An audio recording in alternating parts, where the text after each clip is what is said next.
Yeah, take a sip of water while the camera goes on.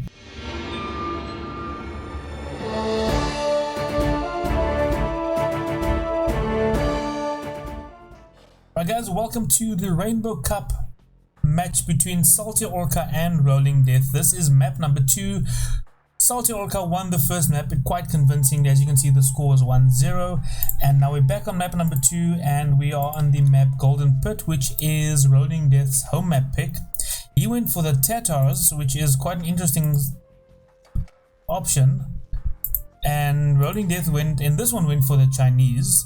So we have Chinese in the first map and Chinese in the second map for the other player. And let's have a look at their maps. Unfortunately for RollingDeath, this is a horrible map. Both of his golds, his own golds on his little side of the map are outside of his wood lines. His berries are fine. His stone is, I guess this is okay. His boars are horrible.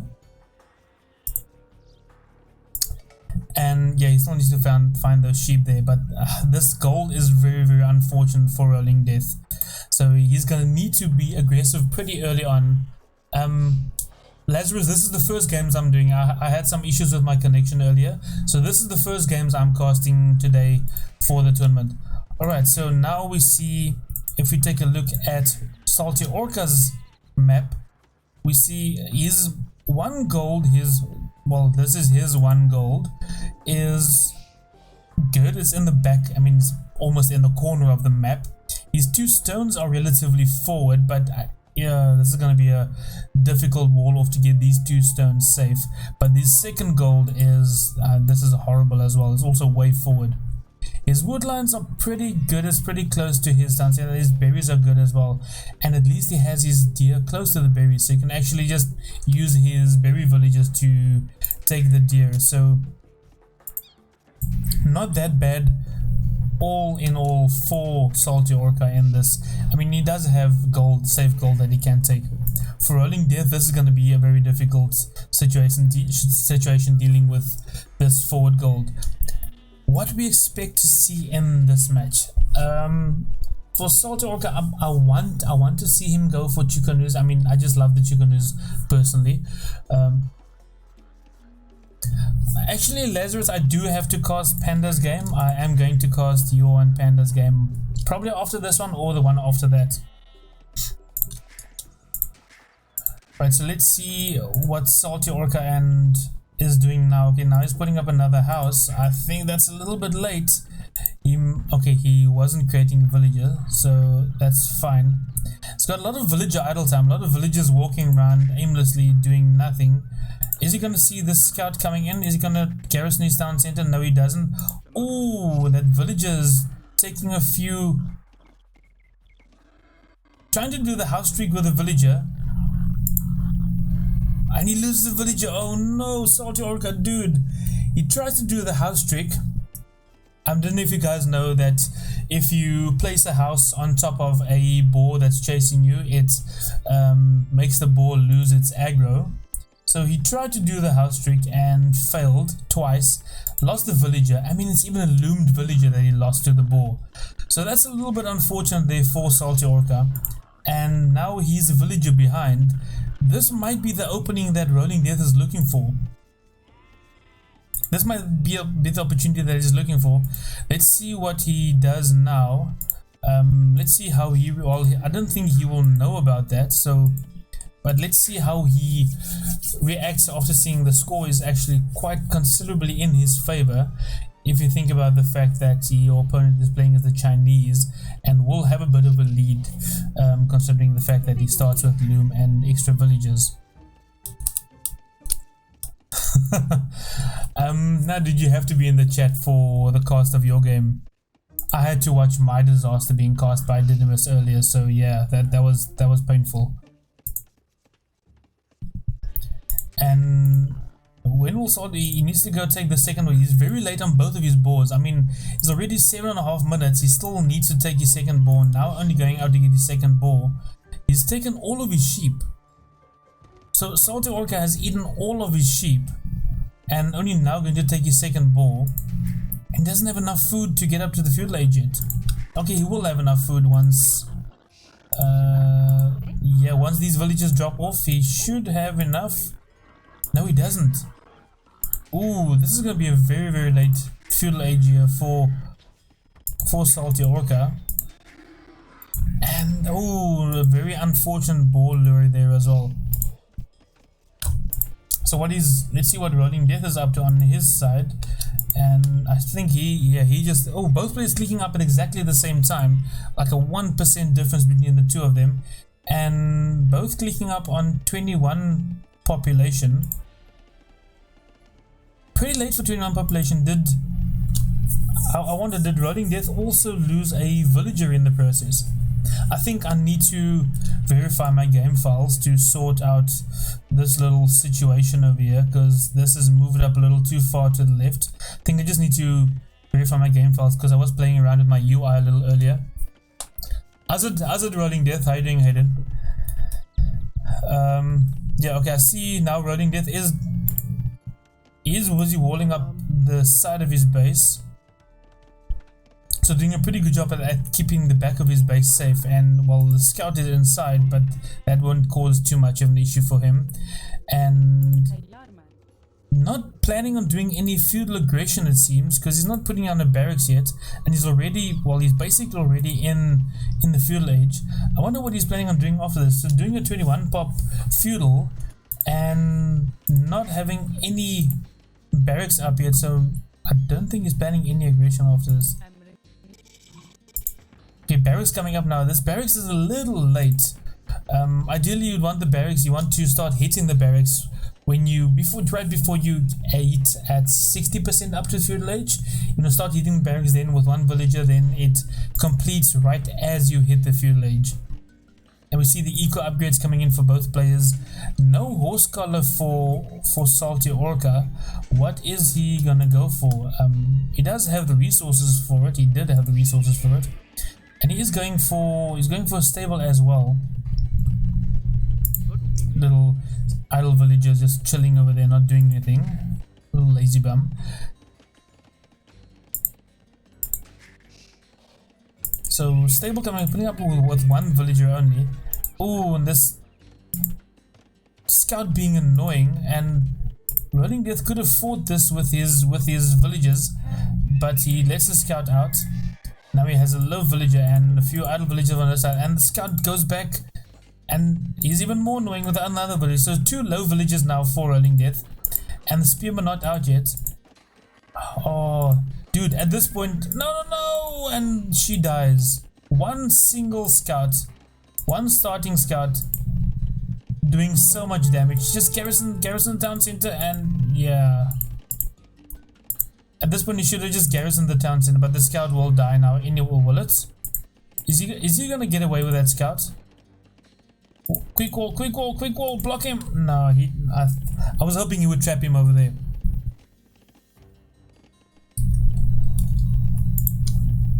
Okay, so he lets the scout get out. He could have actually fought that scout with his villagers or with his well, just garrison the town center would have killed him. I think it might be my stream as well, Didymus. I'm not sure if it's my stream or what it is, because I'm also having connection issues. I have been the whole evening, so I think it might be Cape Town, because I saw that you're from Cape Town as well. I think it might also just be Cape Town,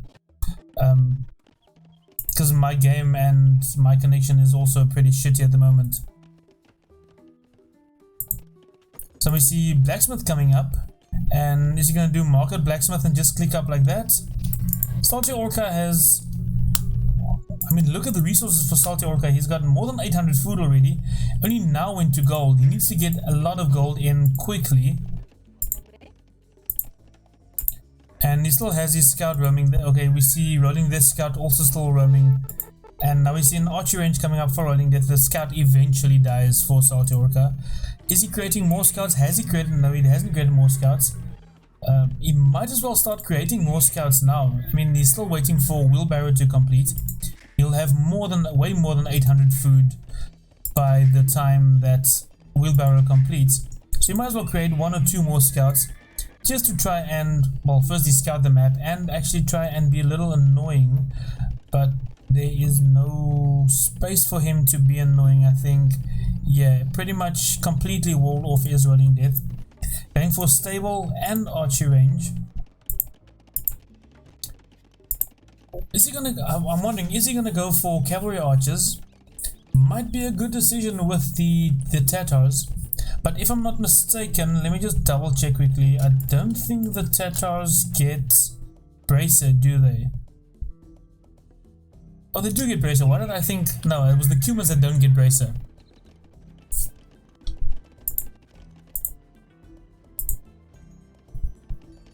Right, so completely wall off both players. And now we'll see what they do in the castle age. So we see RollingDeath already on his way to the castle age. SaltyOrca hasn't, there we go, and he clicks up right as I'm about to say he hasn't clicked up yet. And I don't know why he waited that long, because he had the, he had the resources, but he didn't have the second building. So he only put up his second building after that.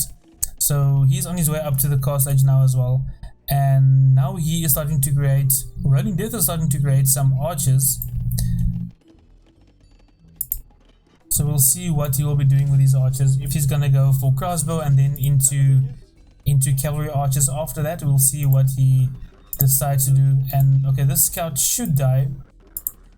Obviously, you guys know also the Tatars do get the additional heal bonus, more than you usually get your heal bonus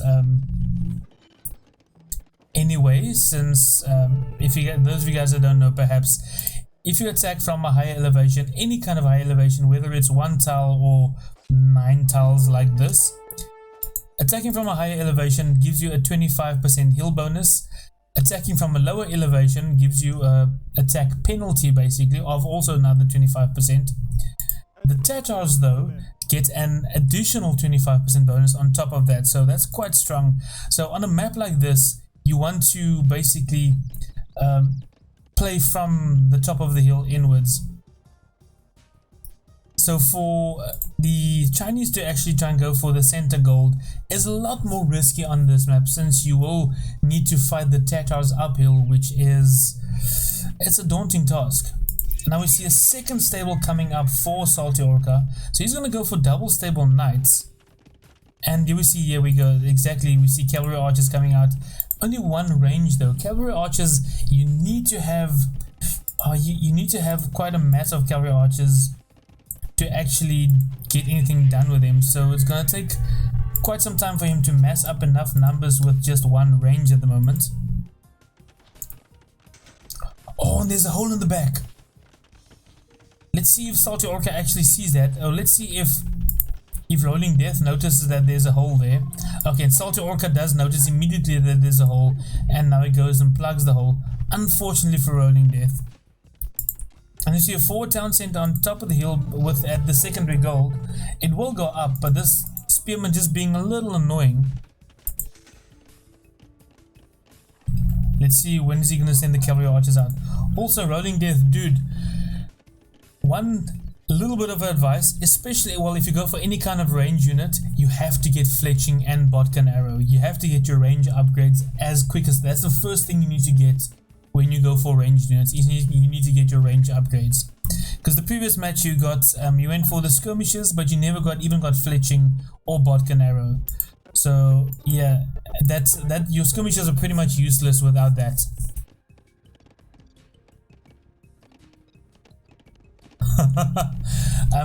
No, unfortunately not, Lazarus. Unfortunately there isn't anything like that, and you're gonna have to sit through that. So we see 5 cab archers already, and has he created more? Okay, and I just, dude, are you listening to me? RollingDeath, are you listening to me? Because I just saw you get fletching now right after I pointed out that you haven't gotten fletching, and that you didn't get fletching in the previous match either. But yeah, anyway, ooh, and I mean, are you listening to me and actually doing it in game while I'm saying it? Because that was the timing of that was just a little that was just creepy. Oh, this villager walking. Oh no, this is villagers walking through the gate to go and mine on the other side of the gold mine. Right, we see monastery coming up. That's a good move, considering that. Wait, is this knights in here, or is it? Yeah, it's knights in there. Monastery coming up.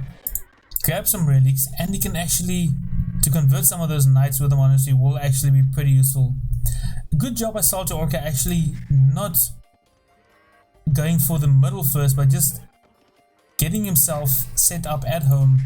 3 town centers, pumping out villages, and RollingDeath still only, well, he's got a second town center up now. We'll see if he also goes up to 3 town centers eventually, but 3 town centers all pumping out villages here for SaltyOrca, and he's 15 villages ahead already. So 15 villager lead for SaltyOrca. He doesn't have the military numbers though. He's only got these 2 knights at the moment. It says 3 military and he's starting scout still. So okay, the 2 knights are going. Yeah, he's just running, just passing.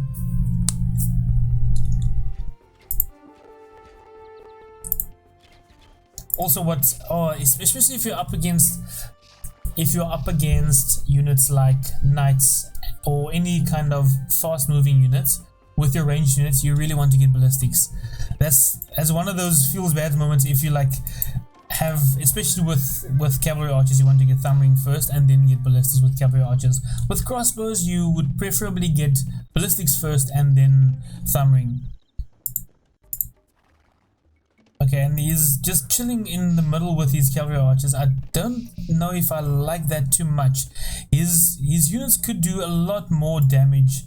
I mean, he could just chill his cavalry archers in this little nook over here and range this entire wood line. He could come over here with his cavalry archers and range that wood line. So he could be doing a lot more with his cavalry archers than just chilling on the gold in the middle. But at least he is still producing, and now he's producing from 2 ranges. Let me see, I see 2 ranges. There you go, 2 range cavalry archer production. Now he has quite a mass of cavalry archers, and we'll see what he can actually get done with this. Yeah, dude, he doesn't make vills. That's it. Well, I won't judge. I have that same problem. I stop making vills once I start fighting. Because he's not fighting. So RollingDeath, you need to get your town center working. I say you need to get a town center working, and as I say that, you start creating villages. I mean, it's like he's listening to me. Okay, knights with +2 armor. This is going to be difficult for the cavalry archers to deal with. He's going to have to take fights on a hill. He needs to get thumbing. Has he gotten thumbing already? He's getting the second, he's getting the second armor upgrade for his cavalry archers as well, which I think is a pretty good idea at the moment. Okay, he got in with his archers somewhere. Where did he get in? Was there a gap? Oh, he walked in over there. He's going to lose both of his archers. Oh, and he gets a village snipe. He picks out the low HP villager. And no, run away. Oh, this is being so annoying with this one single archer. Is he going for? No, he's not going for a weak villager. He's just trying to get out of there. Nope, and he loses his archer. But now we see the cavalry archers coming in, and now that hole is blocked.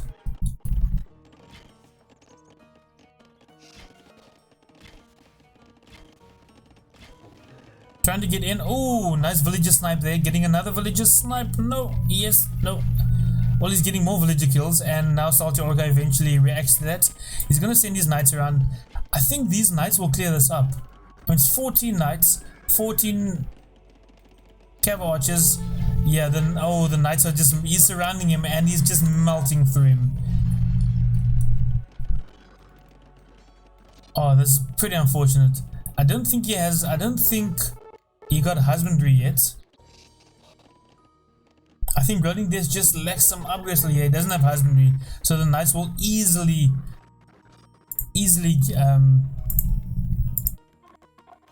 catch up with the cavalry archers. Ooh, this is pretty unfortunate. And now we see pikemen coming out. 3 barracks pikemen production coming out for RollingDeath. I think it might be a little late though, because I mean these cavalry archers can't run. You can't run. You can't run forever, dude. Yeah. So now the knights. He's keeping his knights safe. That's what I like about SaltyOrca. He's not throwing away his units. He's taking fights that are favorable for him, and then when there's no use in him fighting any longer, then he gives up the fight and he moves his units back to his town center. What, Tattoos don't get husbandry? Wait, what? They do get husbandry, you just didn't research it. It's humans that don't get husbandry, but they do have the faster cavalry anyway. Ooh, these knights are gonna... Are they gonna die? Are they gonna cause damage? No, don't open the gate! And there's a hole there anyway. Ooh. If he micros these knights away from the pikemen, this can cause a lot of damage. And he does. Only gets one villager kill so far. Is he gonna pick out a few? Well, are there any low HP villagers around? Oh, and there's another hole. There we go. And he picks off one villager and keep running. See, this is the only thing you should do when you have a mobile unit like the knights versus pikemen, and that's less mobile. Oh, this is definitely what you should not be doing. You should not be taking fights with the pikemen with your knights. But I think also he's busy concentrating back at home since he's been under attack back at home, and he is creating more knights at home. So all of these knights will die. There we go. Last two knights down, and now RollingDeath can send his pikemen forward. Wait, what? Just running past those villages there. Long range gold mining. But let me just see if, because I think SaltyOrca did get, yeah, he did get husbandry. He has researched it. You can see if the color is a little lighter, then it means it has been researched. And if you look at yours, RollingDeath, if you look at yours, you'll see it's still a darker green. Compare that color green to the one that of Bloodlines. It's a little darker, so that means it's not been researched. So as you guys know, if you're spectating maps, that's where you can see if something has been researched or not. And we see Scout just chilling in the corner. This is where Auto Scout is actually useful. And now we see Crossbow coming in here for SaltyOrca. So he's going for crossbows and knights. Quite an interesting way to play the Chinese, going for basically just straight up to knights and then into crossbows, and he's going for 5 ranges. Yes, 5 ranges. Full crossbow transition coming in here for SaltyOrca, and I don't think RollingDeath is ready for this. Well, he's definitely not ready for all of those crossbows. Ooh, and he's gonna lose all of these cavalry archers now. All of these cavalry archers will... Okay, the knights don't chase them. He should chase it though. He has a numbers advantage and he has all of the upgrades. He has +2/+2 on his knights. So full upgrades and like fully upgraded Castle Age knights with husbandry, and he does have bloodlines as well. Both the players do have bloodlines. But now he's sending the pikemen forward. Oh, this is such a debate. Such a beautiful debate here by SaltyOrca. Baiting these pikemen forward. The pikemen are going to go forward. And as soon as these pikemen get forward, you'll see that these crossbows will just make their appearance and just clear up the pikemen. And now we see a castle coming up in the middle for SaltyOrca. I don't like this castle position though. I really don't like this. I would have preferred it on the hill, especially considering that he's playing against the Tatars, who do get that additional hill bonus. That's not a great castle position, I would say.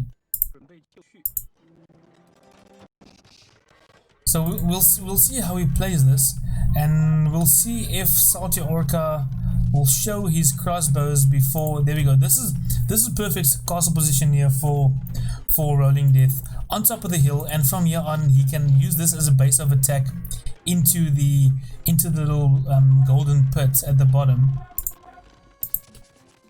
Let's see how far is he from... Well, SaltyOrca needs a lot of gold. He has 2,600 food.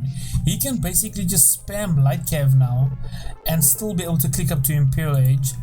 And ooh, now we see... Is he gonna trap these knights over here? Let's see if he can trap them. Okay, now the knights will get away. RollingDeath is almost able to click up to the Imperial Age now. He needs just another 150 food, and he can click up to the Imperial Age as well. The problem though for RollingDeath here is, if you guys notice over here, he is on 57 villages, where SaltyOrca is on 124 villages. So there's a 70 villager lead, And oh, and here we come. The crossbows are in. I think this is pretty much over. These crossbows are going to clean up. You should really send your pikeman away. No, don't go in with the pikeman. I mean, he's not even going to lose a single crossbow here. Okay, he does lose 2 crossbows to the cav archers, and now he's running away. Loses a few more. Okay, so he did get ballistics. So we definitely did get ballistics. Did RollingDeath. And now he is chasing away the crossbows. Good job at actually defending that and chasing those crossbows off with just his 6 cav archers. But now we see a second castle dropped in the middle for SaltyOrca, and the second castle drop on the hill for RollingDeath. And neither player clicked up to the Imperial Age yet. RollingDeath is able to click up. He does have the resources. There we go, and he clicks up right as I'm saying it. Clicks up to the Imperial Age, and he'll be able to actually trap down these 2 castles. Okay, no, never mind. As I say that, literally, it's as if these players... Were you guys in voice chat when you were playing?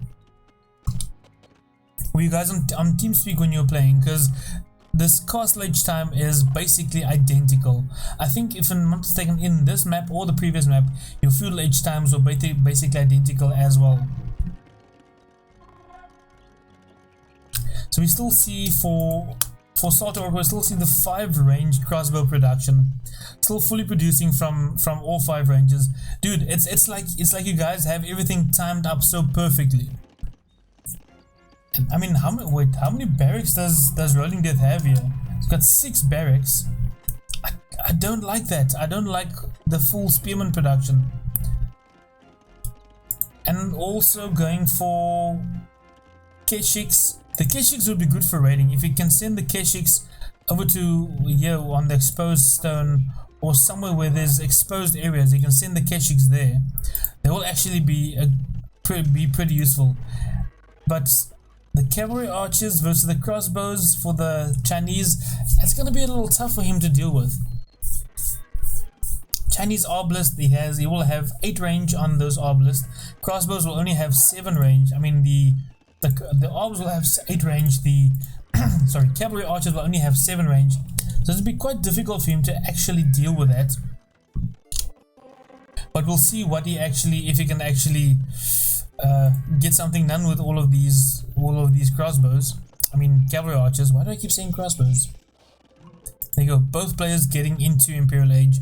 Now we see stables coming up on this side for SaltyOrca. Is he going to go for some light cab spam to raid the sides, or what is he going to go for with the stables? I'm curious to see what he's planning on doing with the stables. He is getting the arbalist upgrade, and we see scorpions coming out now for RollingDeath as well.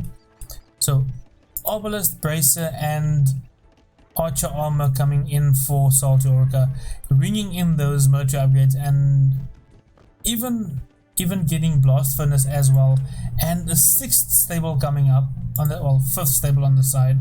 That's his 6th stable in total. No, wait, he's already on 8 stables.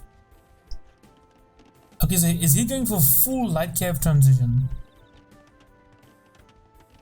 or is he going to go for cavaliers? That'll actually be unexpected if he goes for cavaliers with the Chinese. He already has arbalist. Okay, and then we see SaltyOrca in RollingDeath taking out the one trebuchet, but now his castle's being taken out by 2 of these trebuchets. He needs to get more trebuchets out. He really needs to get more trebuchets out to try and take down these castles. Ooh, and now we see big battle over here with all of these arbalists. 44 arbalists, and he's chasing the arbalists with a Keshiks. I don't think that's the best idea though. Also, he doesn't have bracer yet. He's getting chemistry, which I think is a great idea. Now look how quickly these 2 or 3 trebuchets kills that castle with this additional hill bonus from the Tatars.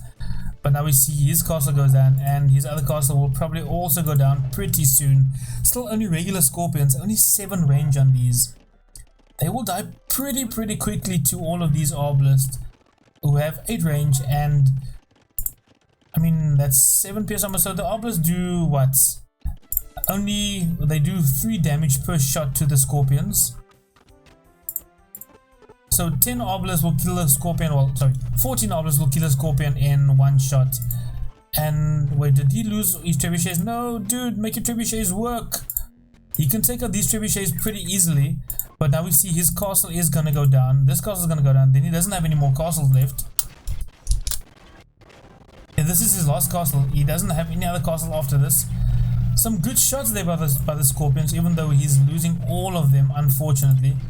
This castle, will he keep it up? The cavalry archer is trying to push back on the Arbalest, doing a good job at actually keeping the hill. That one's wandering off a bit. Doing a good job at keeping a little bit of a hill advantage.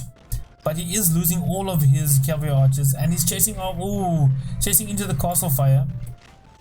And this castle is going down, is it? And he's sending his pikemen after the trebuchets, and the trebuchets being packed up, and he's actually giving up on this. SaltyOrca is giving up on that, but as I'm saying that, he's in with the light cav. Oh, this is unfortunate for RollingDeath. He's going to lose all of these villages. Town Center is fully garrisoned, but I mean, he doesn't even care with these light cavs. He's got tons of light cav coming in his SaltyOrca.